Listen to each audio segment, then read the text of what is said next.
निजान्तर्गतं पश्यन्नात्मन्मायया बहिर्भूतं यथा निद्रया यः साक्षात् कुरुते प्रबोधसमये स्वात्मानमेवाद्वयम् तस्मै श्रीगुरुमूर्तये नमेदं श्रीदक्षिणामूर्तये। श्रीकृष्णार्जुन संकथा मृतनिधे धीरं गभीरं तलं तत्त्वान्वेषं तत्परैरभिरतं कैकैलसधीरहि किन्तु प्रत्न विचार रत्न निकरान आनीय दाने प्रभु पूर्णानंदमते न कश्चिदिति तं सर्वात्मना संश्रये अखंडानंद संबोध पूर्तये ब्रह्ममूर्तये सुधास्मृत समाश्लिष्टा नेत्रान्तरस्फुटये शंकरं शंकराचार्यं केशवं बादरायणं सूत्रभाष्यकृतौ वन्दे भगवन्तौ पुनः। ईश्वरो गुरुरात्मेति मूर्तिभेदविभागिने व्योमवद्व्याप्तदेहाय दक्षिणामूर्तये नमः। कान्तिशितामृशति निन्दितशारदेन्दो यत्रैकतो विलसिता मस्ताङ्गशोभा वृन्दावनेऽपि तृतीयामुनगाङ्गसङ्गं राधामुकुन्दयुगलं तदहं नमामि राधामुकुन्दयुगलं तदहं नमामि। पार्थाय प्रतिबोधितां भगवता नारायणेन स्वयं व्यासेन ग्रथितां पुराणमुनिना मध्ये महाभारतम् अद्वैतामृतवर्षिणीं भगवतीं अष्टादशाध्यायिनीं अम्बा त्वामनुसन्दधामि भगवद्गीते भवद्वेषिणी। नमोस्तुते व्यासविशालबुद्धे पुल्लारविन्दायतपात्रनेत्र येन त्वया भारततैलपूर्णः प्रज्वालितो ज्ञानमयप्रदीपः मूकं करोति वाचालं पंगुं लंघयते गिरिं यत्कृपातमहं वन्दे परमानन्दमाधवं सर्वस्य चाहं हृदि सन्निविष्टो मत्तः स्मृतिर्ज्ञानमपोहनं च वेदैश्च सर्वैरहमेव वेद्यो वेदान्तिकृद्वेदविदेव चाहं द्वाविमौ पुरुषौ लोके क्षरश्चाक्षरे च क्षरः सर्वाणि भूतानि कूटस्थोऽक्षरोच्यते उत्तमः पुरुषस्त्वन्यो परमात्मेत्युदाहृता यो लोकत्रयमाविश्य विभक्त्याद्यईश्वरः यस्माक्षरमतीतोऽहम् अक्षरादपि चोत्तमः अतोऽस्मि लोके वेदे च प्रथितः पुरुषोत्तमः यो मामेवं सम्मूढो जानाति पुरुषोत्तमं स सर्वविद् भजति मां सर्वभावेन भारत इति प्रियतमं शास्त्रम् इदं मुक्तं मया नघ एतद्बुद्ध्वा बुद्धिमान् स्यात् कृतकृत्यस्य भारत। ओम श्रीमद् परमहंस श्री महाभारते सत्सहस्रयां संहितां वैयाशिक्यां भीष्मपर्वणि श्रीमद्भगवद्गीतासु उपनिषत्सु ब्रह्म विद्यायां योगशास्त्रे श्रीकृष्णार्जुनसंवादे पुरुषोत्तम योगो नाम पंचदशोऽध्यायः। हाँ, हम लोग जो है 4 श्लोकों में जो पीछे कहा था उस परम तत्व की विभूति का वर्णन चल रहा है। तो 12वां श्लोक और 13वां, 14वां, 15वां। तो हम लोग अब 15वें श्लोक में प्रवेश करते हैं। विभूति तो क्या है? सर्वस्व चाहम हृदय सन्निविष्टो मत्तः स्मृतिर्ज्ञानम अपोहनम च वेदैश्च सर्वै अहमेव वेद्यो वेदांत कृद वेद विदेव चाह। तो भगवान परमात्मा कहाँ रहता है? तो बताते हैं सर्वस्य प्राणी जातस्य अहम आत्मा सन हृदय बुद्धौ सन्निविष्टः। कहाँ रहता है परमात्मा? सबके हृदय में, सबके हृदय में सन्निविष्ट है, यानी उनके हृदय में बैठा हुआ। कहीं पता पूछा जाए भगवान कहाँ रहता है? रहता तो सर्वत्र है। तो फिर ऐसा क्यों कहते हैं कि हृदय में रहता है? सर्वत्र रहता है, फिर कहते हैं हृदय में रहता है। ये तो 2 बात हो गई। ये कहते हैं कि भगवान सर्वत्र है, अब फिर कह रहे हैं, पीछे भी कहा ईश्वरः सर्वभूतानां हृदयस्य अर्जुन तिष्ठति। आगे भी कहेंगे ईश्वरः सर्वभूतानां हृदयस्य अर्जुन तिष्ठति, मैं हृदय में रहता हूँ। यहाँ भी कह रहे हैं सर्वस्य चाहम हृदय सन्निविष्टो, मैं सबके हृदय में सन्निविष्ट हूँ, भली प्रकार से निविष्ट हो बैठ गया हूँ। एक तो थोड़े बहुत देर के लिए चला जाता है, कहीं किसी के घर में जाकर के निवास थोड़ी बहुत देर कर लेता है, लेकिन यहाँ तो भगवान के सन्निविष्ट, भली प्रकार से आविष्ट हो गया, निविष्ट हो गया, भली प्रकार से बैठा हुआ। अर्थात अब वहाँ से मैं उठता ही नहीं हूँ, वो मेरा असली पता है।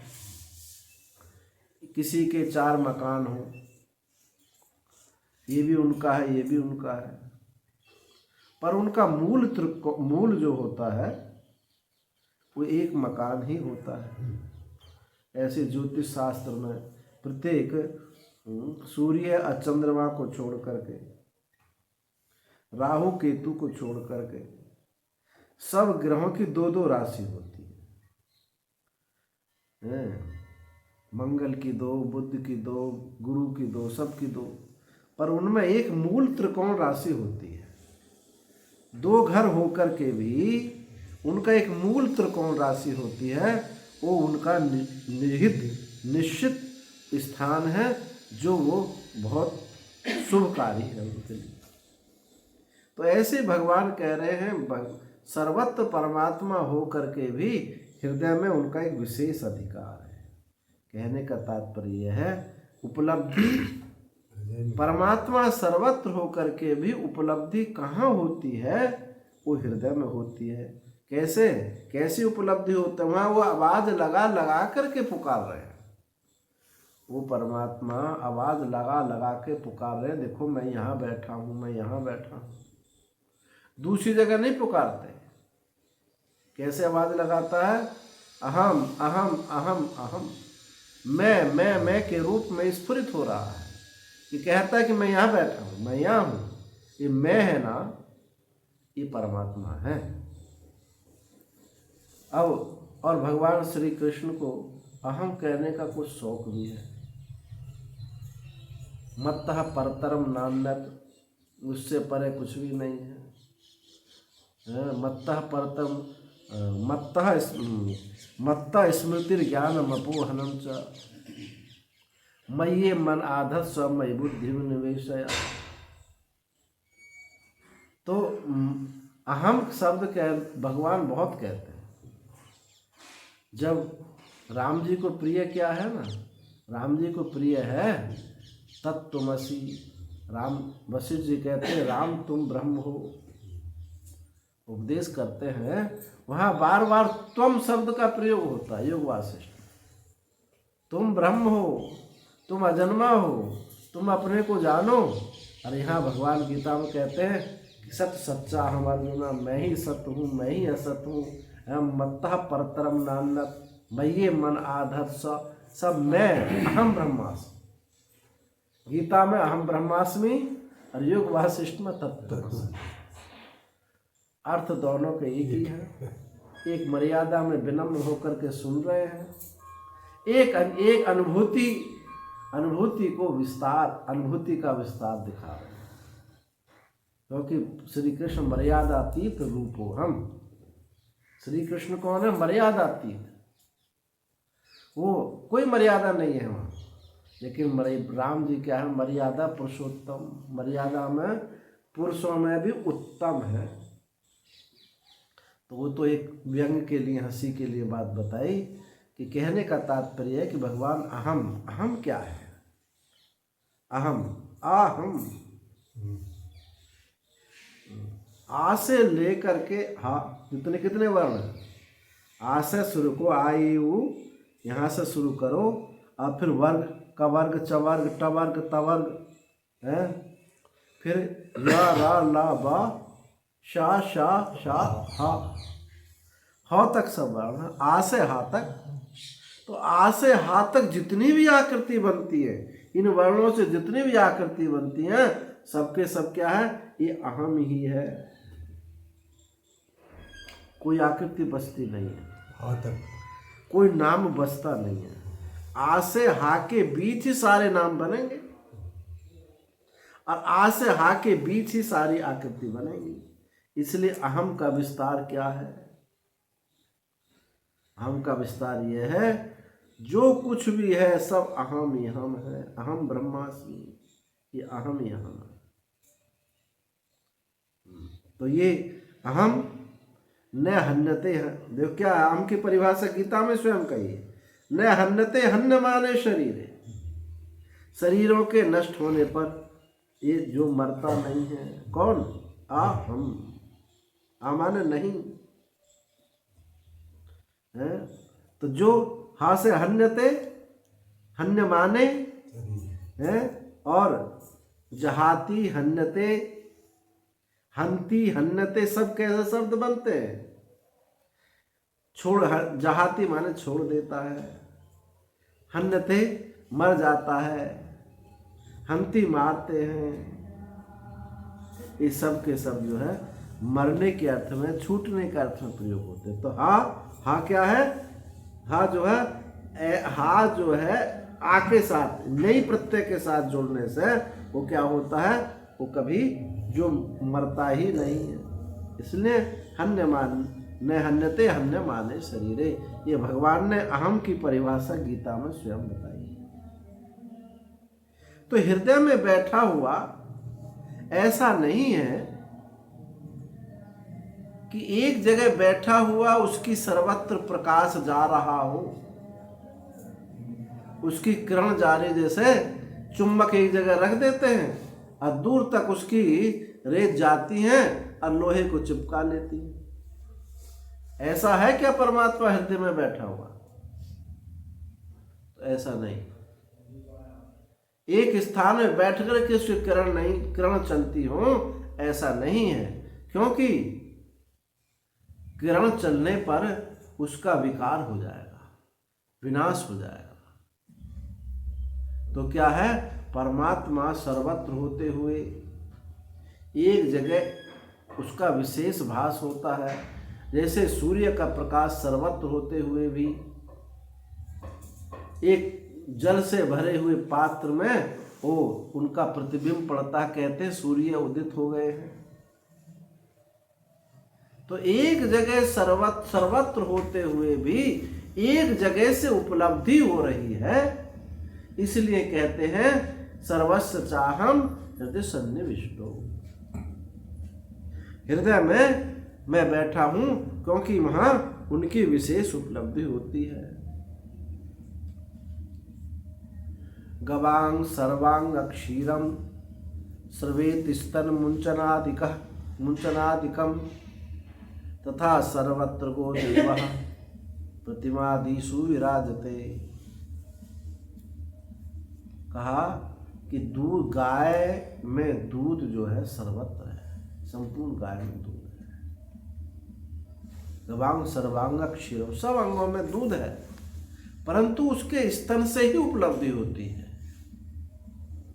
इसी प्रकार से परमात्मा सर्वत्र तथा सर्वत्र गोदेवा प्रतिमादिषु विराजते। ऐसे देव सर्वत्र होकर के भी, परमात्मा सर्वत्र होकर के ही हो ये विग्रह में। ये विग्रह कौन, किस किस को विग्रह कहते हैं? विशेष रूप से जो ग्रहण किए जाते हैं ये महात्मा भी विग्रह हैं। असाधुओं की भाषा में तो बोला ही जाता है, साधुओं की अलग भाषा होती है ना।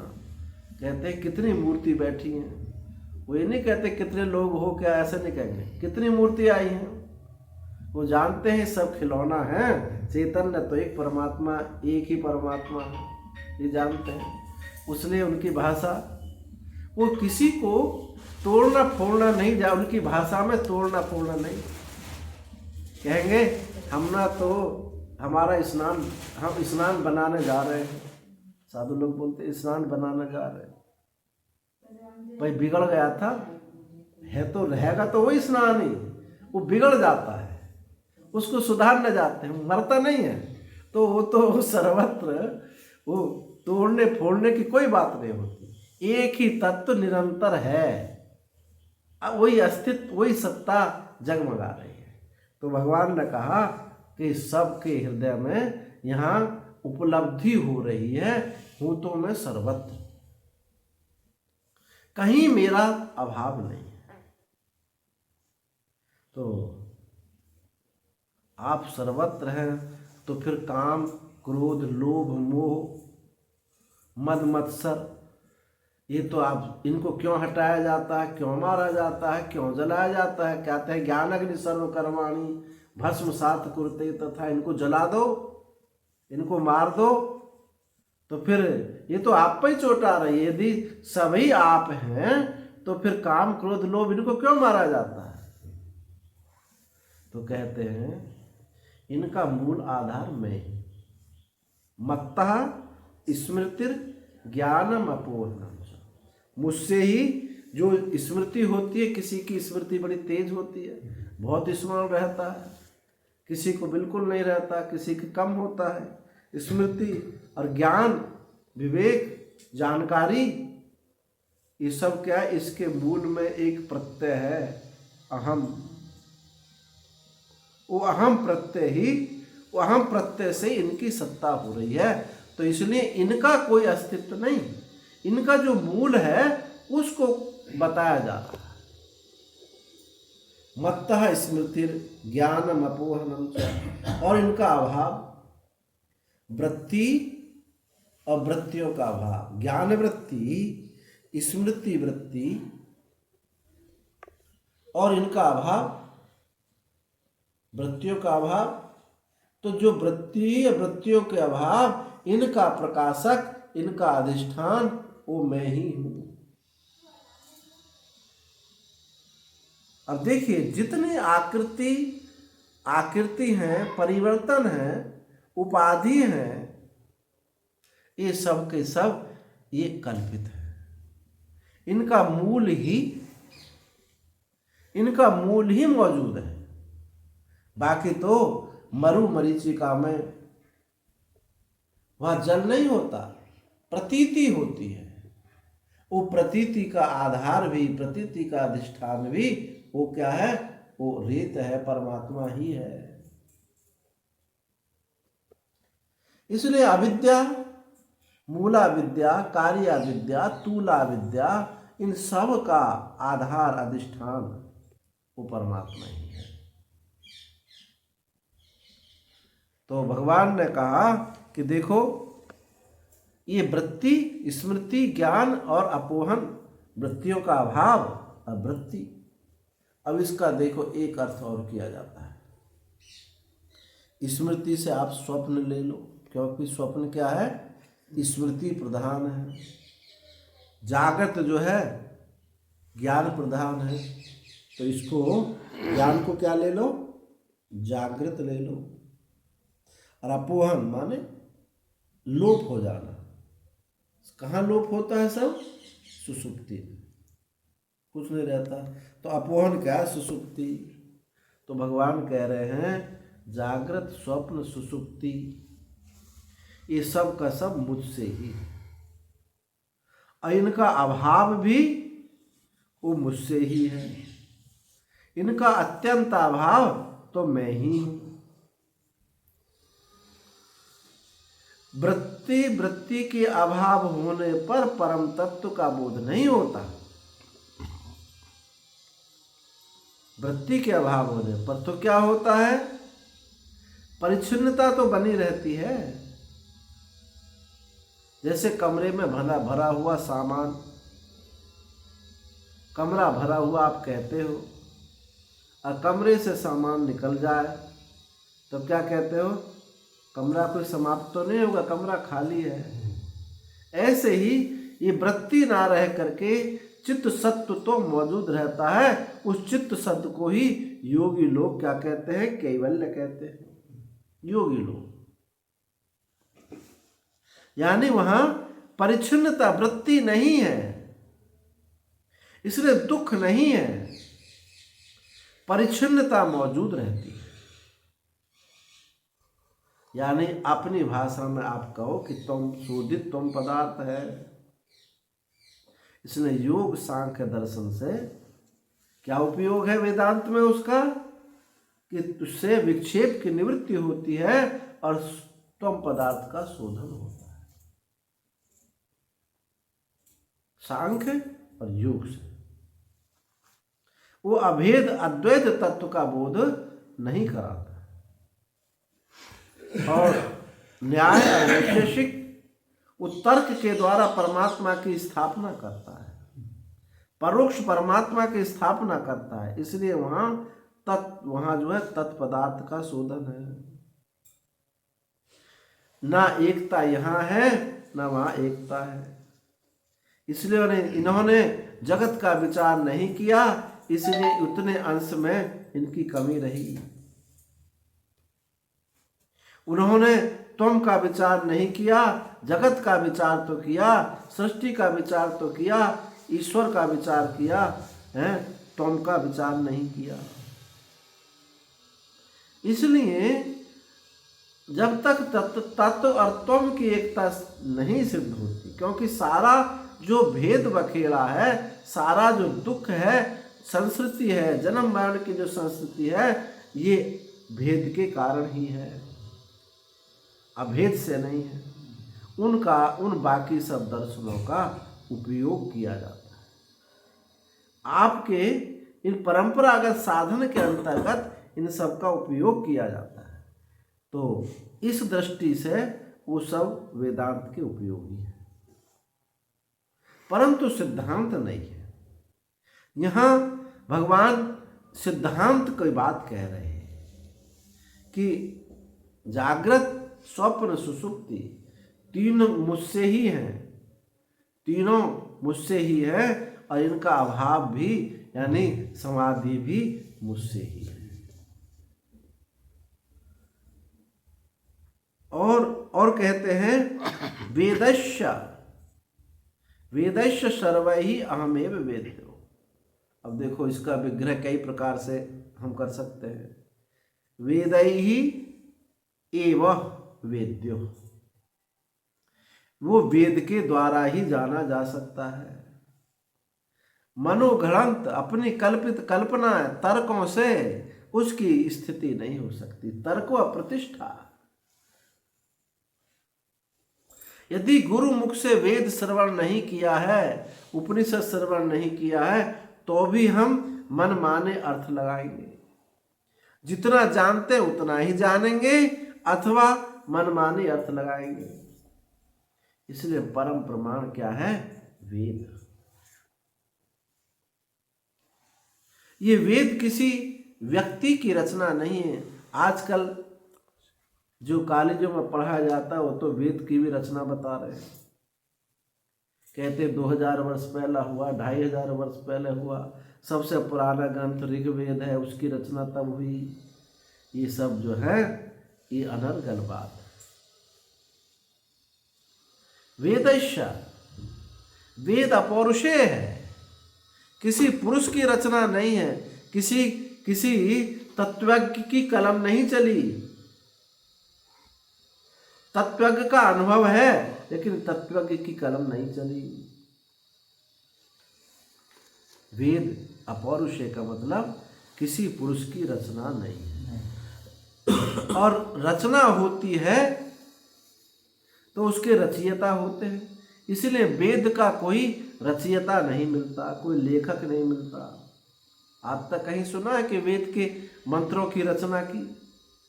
अब कुछ राम बोलने समझने वाले बोलते हैं, लेकिन क्या कहा जाता है? ऋषया मंत्र दृष्टा रहा। मंत्रों के दृष्टा होते हैं, और मंत्रों के जो दृष्टा होते हैं वो रचयिता नहीं होते। जो दृष्टा होते हैं उन्हीं को हम ऋषि कहते हैं। ऋषया मंत्र के दृष्टा। तो महाराज हमको समझ में नहीं आती कि मंत्रों का दर्शन कैसे होता है। 4 प्रकार की वाणी होती है। एक वैखरी है, मध्यमा, पश्चंती और परा। तो जो हम बात बोल रहे हैं ये कौन सी वाणी है? वैखरी है। मध्यमा में कंठ हिलता है, जिसको आप उपांशुक जप भी कहते हो। पश्चंती में ना कंठ हिलता है ना होठ हिलते हैं, केवल विचार शब्द आता है। अपरा वाणी में इन पश्चंती आदि वाणी का वह बीज रहता है, वह चेतन रूप है, अभेद रूप है। जैसे ईश्वर से क्या है? हिरण्यगर्भ और विराट। ऐसे ही परावाणी चैतन्य रूपा है। पहले उन मंत्रों का परावाणी में चैतन्य से एकता रचित रहती है। उस चैतन्यता से, परावाणी माने चेतन रूप, अभेद रूप, स्वरूप रूप, उसको वाणी इसलिए कहा जा रहा है, 3 वाणियों की अपेक्षा से वाणी कह रहे हैं, वस्तुतः वो वाणी नहीं है। उन वाणियों का और तीनों वाणियों का जो प्रादुर्भाव है वो वहीं से हो रहा है। मत्ता स्मृति ज्ञानम अपोहनम च। तो परावाणी यानी चैतन्य रूप जब पश्चंती में उस शब्द के रूप में वहां स्फुरित होती है, शब्द के रूप में स्फुरित होती है, वो उनकी कल्पना नहीं है, उनकी कोई वासना नहीं है। वो ज्यों की त्यों ऋषियों की एकाग्रता और तपस्या के बल पर वो मंत्र, जो वेद के मंत्र, चैतन्य रूप वेद के मंत्र वहाँ स्फुरित हो जाते हैं। जैसे सूर्य भगवान शांत, एकांत, शांत और स्वच्छ जल में प्रतिबिंबित हो जाते हैं। ऐसी समष्टि में विचरण करते, समष्टि में घूमते हुए वो अनादि शब्द, वेद मंत्र अनादि शब्द, वो शांत, एकांत, शांत और एकाग्र चित्त में वहाँ स्फुरण हो जाते हैं। जिनके ये स्फुरण हुआ उन्हीं को हम ऋषि कहते हैं। जैसे आज भी वैज्ञानिक लोग कहते हैं कि महाभारत काल की शंखों की ध्वनि और रथों की गड़गड़ाहट, पहियों की गड़गड़ाहट आज भी वैज्ञानिक लोग अपने यंत्रों से सुनने हैं। तो शब्द जो है, जब तक ये ज्ञान प्रलय में ही इसका अंत होता है, वस्तुतः शब्द का कभी नष्ट नहीं होता। इसलिए शब्द को भी क्या कहते हैं? वर्ण को भी क्या कहते हैं? अक्षर। नष्ट नहीं होता। बोध होने पर ही जहां ये अक्षर अभिव्यक्त होता है वो मन ही नहीं रहता, तो अक्षर कहां से आएगा? इसलिए जो 4 प्रकार की प्रलय है, प्राकृतिक प्रलय, महाप्रलय, एक आत्यांतिक प्रलय, और एक कौन सी है? तो ये जो प्रलय है नित्य प्रलय, नित्य प्रलय, महाप्रलय, आत्यांतिक प्रलय। तो ये जो आत्यांतिक प्रलय है ये ज्ञान है। ज्ञान में सब बाधित हो जाते हैं, नष्ट हो जाते हैं। नित्य प्रलय क्या है? जो सुसुप्ति में हो जाती है। प्राकृतिक प्रलय यही होती है कि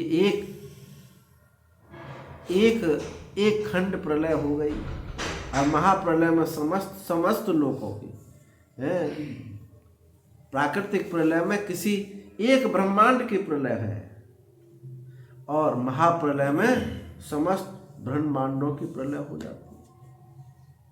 आत्यांतिक प्रलय क्या है? ज्ञान है। ज्ञान में सबकी प्रलय होती है। तो ज्ञान में तो इन अक्षर भी नहीं रहते, नहीं इसके अलावा इस सब में इनका बीज बना रहता है। महाप्रलय में भी इनका बीज बना रहता है, नित्य प्रलय में भी बीज बना रहता है, प्राकृतिक प्रलय में भी बीज बना रहता है। इसलिए वर्णों को भी हम क्या कहते हैं? अक्षर। वर्ण भी अक्षर हो। तो ये वेद के मंत्र अपौरुषेय हैं, किसी पुरुष की रचना नहीं है। ये वो जो वेद प्रकट होते हैं, इसमें वेद बनाया नहीं जाता। जब सृष्टि का प्रादुर्भाव होता है तो ब्रह्मा जी के मुख से वेद निकल जाते हैं, और उन वेद मंत्र जो इस समष्टि में विचरण करते रहते हैं, एकाग्रता और शांत चित्त वाले उन मंत्रों का दर्शन करते हैं। वही फिर शिष्य प्रशिष्य के रूप में हम तक आते हैं। इसलिए यही सनातन वैदिक धर्म है, और कहीं गुंजाइश नहीं है। वहाँ किसी तीर्थंकर ने लिख दिए, किसी पैगंबर ने लिख दिए, वहाँ उनकी वासना है। और तुम देखते हो मुस्लिम धर्म में केवल वासना ही तो दिखाई देती है। जो मोहम्मद के चित्त में जो वासना उदित हुई, उसने कहा कि अल्लाह का आदेश है, और बस लिख दी काफी पे। ये आयत नंबर 5 हो गई कि ऐसा कर लो। ऐसे तो लिखा सब मोहम्मद ने। ये उसको अपने बेटा की पत्नी अच्छी लगी तो उसने कहा है खुदा का आदेश है। आयत नंबर 5 हो गई, इसके साथ तो निकाह कर ले। ये पूरा कुरान भरा पड़ा है। कोई खुदा का आदेश नहीं, अपनी वासनाओं के आदेश को खुदा का आदेश बना करके लोगों को भ्रमित कर दिया। यहाँ ऐसा नहीं है। यहाँ यदि वेद के मंत्र पर किसी की कसौटी खरा नहीं उतरता, कसौटी पर नहीं खरा नहीं उतरता है, तो उसकी अनुभूति को हम लोग स्वीकार नहीं करते हैं। इसलिए मुसलमानों ने मंसूर को सूली पर चढ़ा दिया, और वैदिक सनातन धर्मों ने उसकी अनुभूति अनहलक, उसने कहा खुदा में ही। उस अनुभूति को समझ लिया कि ये तो ब्रह्मवेत्ता है, उसको अपना लिया, अपने आदर्श बना लिए।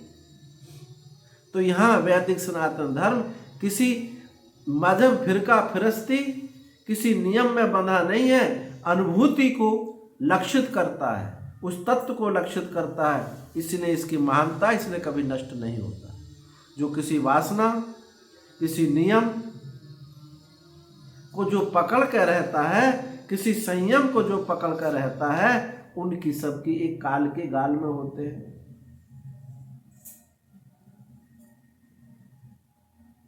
काल से काल का अतिक्रमण नहीं कर सकते, वो देश का अतिक्रमण नहीं कर सकते।